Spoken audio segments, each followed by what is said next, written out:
Heater चालू होएगा। दूसरा है कि इसके अंदर हॉट वाटर का सप्लाई नीचे से जाएगा, ऊपर से बाहर की तरफ निकलेगा। समझ गया? इसके लिए एक हीटर जो है ऑलरेडी बाहर में सेट रहता है, जिससे पानी जो है गर्म पानी निकलेगा और फिर वापस जो है जो पानी ठंडा हो जाएगा उसी के अंदर जाएगा, गर्म होकर के निकलेगा। ठीक है, तो हॉट वाटर के द्वारा भी इसको हम क्या कर सकते हैं, गर्म कर सकते हैं। ठंडी के टाइम में इसको यूज करके हम लोग गर्म करके और एयर को, गर्म एयर को हम क्या कर सकते हैं, अंदर की तरफ फ्लो कर सकते हैं, ताकि रूम क्या रहे, हीट रहे। और एक जरिया है कि इसमें एक हीटर कॉइल लगाया जाता है। हीटर कॉइल क्या करेगा कि उसमें पानी वानी का जरूरत नहीं है, हम लोग 220 वोल्ट दे देंगे,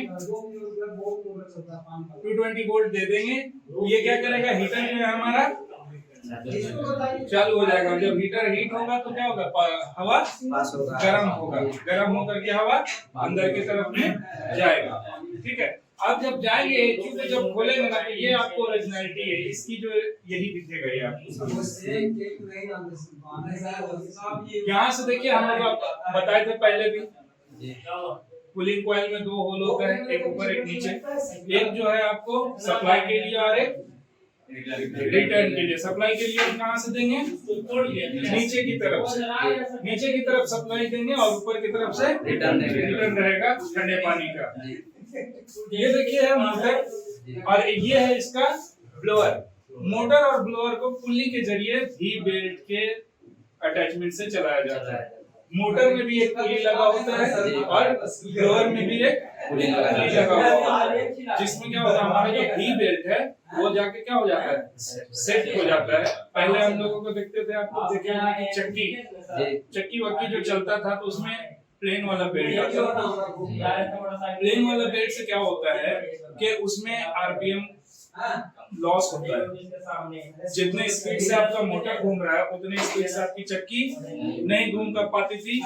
चक्की जो है 1 राउंड मारती थी, तब तक जो उसका बेल्ट जो है ना 2-3 राउंड मार चुका होता था ना, ऐसा स्लिपरी होता था, स्लिप करता था और आरपीएम लॉस होता था उसके अंदर। इसीलिए जो है अभी इसको बनाया गया है। ई क्या करता है ना कि भी बेल्ट है, सामने से जब देखेगा तो ऐसे भी टाइप का नजर आता है। ये क्या करता है ना कि इसके गैप में जाके परफेक्टली बैठ जाता है और जितनी स्पीड से जो है मोटर घूमेगा उतनी ही स्पीड से इसका ब्लोअर क्या होगा, रन होगा। इसमें आरपीएम लॉस नहीं होता है। समझ में आया? जैसे बेल्ट का जो डाया रहेगा उसी तरीके से पुली का भी डाया बना हुआ रहता है भी टाइप में। ठीक है, दोनों जाकर के एक दूसरे के ऊपर आराम से सेट हो जाते हैं। सेट होने के बाद क्या होगा कि वो आराम से, जितने स्पीड में मोटर हमारा रन होगा उतने ही स्पीड में ब्लोअर हमारा रन होगा। समझ में आया? ब्लोअर रन होने के लिए इसके ऊपर से जो है डक्ट निकाला जाता है। जैसे देखिए ये डक्ट निकला हुआ है ना, ये सप्लाई है। अभी यहाँ से जब ब्लोअर घूमने लगा, ठंडा हवा फेंकने लगा, तो ठंडा हवा फेंकने के बाद ये क्या करेगा, यहाँ से सप्लाई एयर लेकर के डक्ट के थ्रू जिस रूम में चाहिए उस रूम में डक्ट के थ्रू हम लोग क्या करेंगे, भेज देंगे। सप्लाई यहाँ से ठंडा हवा जा रहा है रूम के लिए, हमको पहुंचाना है ठंडा हवा रूम को ठंडा करने के लिए। ठीक है, वो सप्लाई है।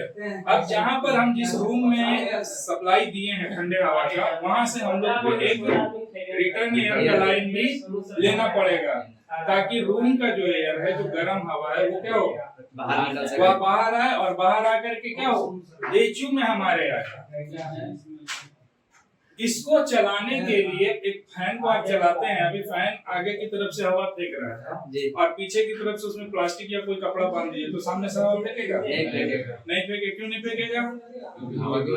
क्योंकि वो पीछे से जब तक लेगा नहीं तब तक सामने से देगा नहीं। तो उसी तरीके से इसके अंदर कि जब तक ये हवा को लेगा नहीं तब तक यहाँ से फ्लो करेगा नहीं। हम जब फ्रेश एयर खोलेंगे तो फ्रेश एयर हम कितना खोलेंगे, ज्यादा से ज्यादा 10%, 5%।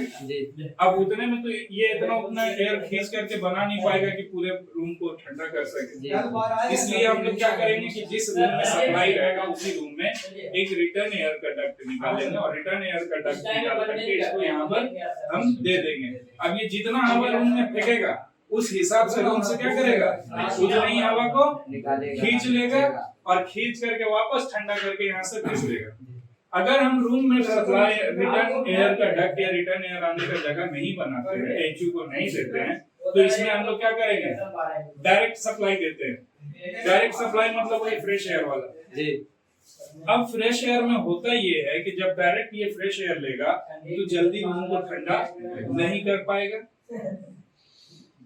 क्योंकि अभी रूम का जो टेम्परेचर है ये 30 डिग्री 40 डिग्री के आसपास है। बाहर का जो टेम्परेचर है वो भी लगभग यही होगा, समझिए।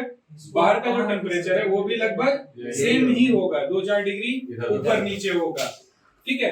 अब क्या हो रहा है कि यहाँ से ये ठंडा तो हो रहा है, हवा ठंडा तो हो रहा है, ठंडा होकर के यहाँ से बाहर तो जा रहा है रूम में, लेकिन कूलिंग कॉइल को इतना जितना ठंडा है ये, अगर बार बार गर्म हवा इसके अंदर टकराया जाएगा तो क्या होगा, हवा पूरे तरीके से ठंडा नहीं हो पाएगा।